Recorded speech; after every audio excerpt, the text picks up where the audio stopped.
The other day, I kind of realized I was having a hard time connecting with the Word, and so I was just in prayer, and I asked the Lord, is there anywhere that you would want me to read, or could you bring scripture to mind? And I thought of Ezekiel 47, and to be honest, I didn't even know if there was an Ezekiel 47. So in faith, I turned to Ezekiel 47, which exists, and when I jumped in, I knew where we were. And so for background, an angel of the Lord is taking Ezekiel through a vision of the new temple. And so in 47, he starts by taking Ezekiel back through, around into the entrance of the temple, and out of the entrance of the temple, there's a river. And so he takes Ezekiel through, and they're ankle deep, and then they're waist deep, and then they're chest deep. And he's like, we can't go any further. This water is uncrossable, it's so deep. He says, Son of man, do you see this? So jumping into 47, verse 7. When I arrived there, I saw a great number of trees on each side of the river. And he said to me, the water flows toward the eastern region and goes down into Arabah, where it enters the sea. When it empties into the sea, the water there becomes fresh. Swarms of living creatures will live wherever the river flows. There will be large numbers of fish because this water flows there and makes the salt water fresh. So where the river flows, everything will live. Fishermen will stand along the shore from En Gedi to En Eglaim. There will be places for spreading nets. The fish will be many kinds like the fish of the Great Sea, but the swamps and the marshes will not become fresh. They will be left for salt water. Fruit trees of all kinds will grow on both banks of the river. Their leaves will not wither, nor will their fruit fail. Every month they will bear, because the water from the sanctuary flows to them.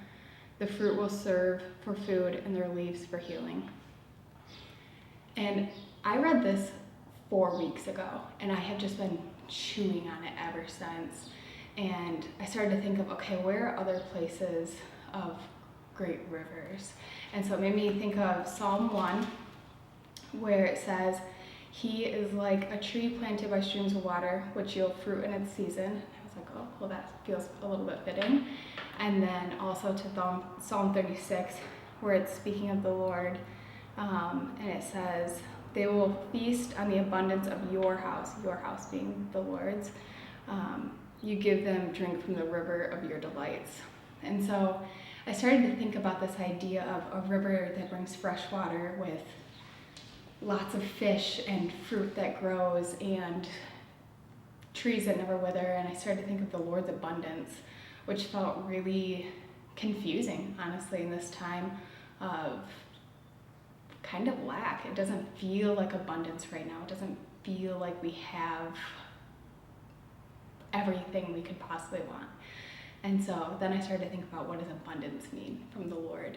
And that doesn't mean the brand of toilet paper that we like that we can't get at the store right now, although it feels like that sometimes. And so I actually don't have a set answer for this. I feel like I'm still learning what it means, but learning what the Lord's abundance means of peace and joy and patience and these gifts that we get when we know the Lord and we are rooted in his river.